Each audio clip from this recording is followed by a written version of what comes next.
Bienvenue sur ce nouveau tutoriel. Aujourd'hui, nous allons voir donc comment expédier et recevoir des fax depuis Doliplus et Dolibar. Donc tout simplement, on a la possibilité donc d'avoir avec une option fax Doli un numéro de fax virtuel. Voilà.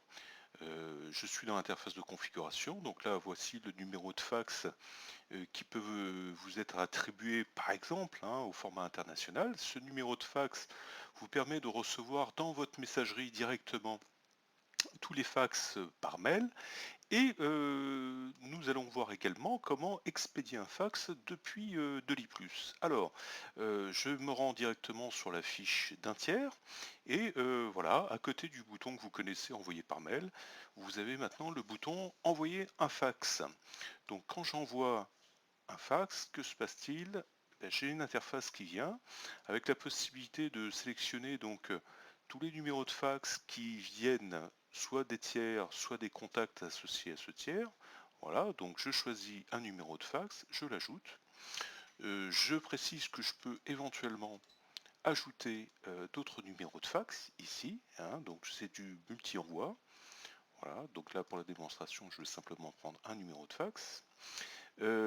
Si je veux aussi ajouter d'autres destinataires, mais d'autres tiers, ben j'ai toujours la possibilité également ici d'aller choisir un autre tiers et à ce moment-là, la liste ici va se rafraîchir et je vais pouvoir aussi ajouter un tiers, donc par exemple ici 3D Plast, alors que je suis sur le tiers Azure Bleu Provence. Donc vous avez vraiment accès à tous les numéros de fax, qu'ils soient sur la fiche de tiers, qu'ils soient sur la fiche de contact de votre base de données de l'IBAR.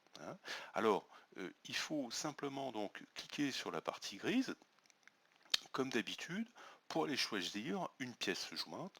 Donc là, je vais prendre tout simplement, par exemple, cette pièce-là, où j'aurais pu choisir celle-ci. Je vous rappelle que dans votre explorateur, vous pouvez vérifier par la fonction prévisualiser éventuellement donc, le document qui est à expédier avant. Donc là, il s'agit d'une proposition commerciale qui est en test, mais on verra, on a une interface qui est faite pour ça. Je peux aller choisir éventuellement, admettons, j'ai un RIB à envoyer, je peux directement donc prendre ce document, le confirmer. Voilà, il vient s'ajouter ici dans mon fax. Alors, vous avez ici un petit mémo qui vous permet d'identifier tous les formats qui sont acceptés. C'est pas simplement du PDF, ça peut être du format texte, ça peut être du format Open Document, des présentations Microsoft PowerPoint, etc.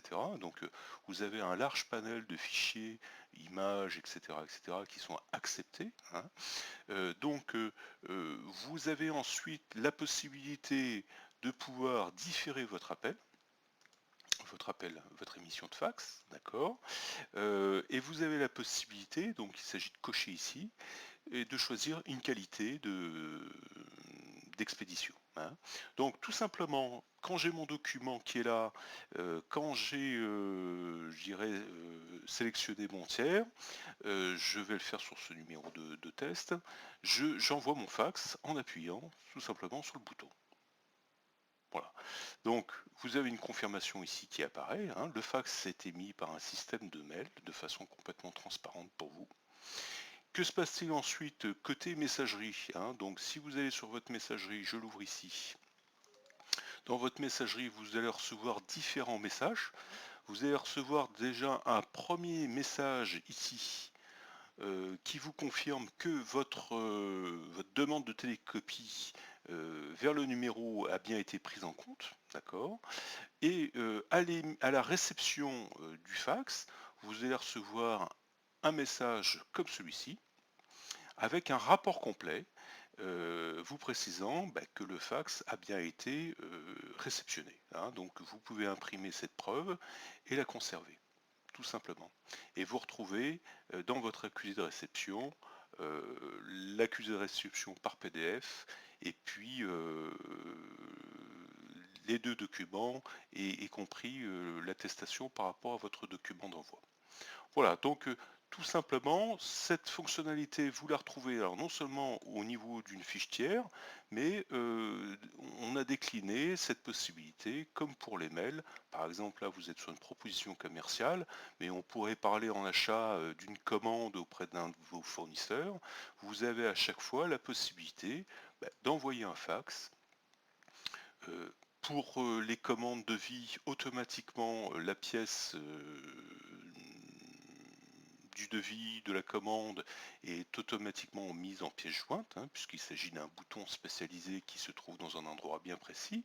Mais je peux toujours, et j'ai toujours la faculté de pouvoir ajouter d'autres documents. Ok, que je peux aller choisir par exemple dans la GED générale, hein. La GED générale, c'est celle qui est ici, où je peux joindre une plaquette commerciale, peu importe le document, voilà. Donc là, je vais ne rien confirmer, voilà. Et je peux encore, comme tout à l'heure, différer la date d'expédition, éventuellement la qualité, et envoyer mon fax. Voici donc pour l'expédition. Pour la réception, il peut être intéressant aussi de préciser si vous utilisez le module archive mailfax qui permet d'ajouter un onglet sur chaque fiche tiers et de classer automatiquement les mails entrants et sortants, il est également aussi intéressant de savoir que ça fonctionne aussi pour les fax entrants.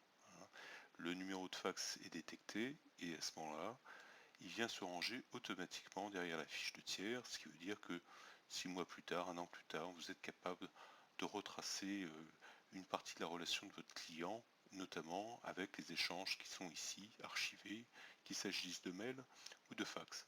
Voilà, à très bientôt pour un prochain tutoriel.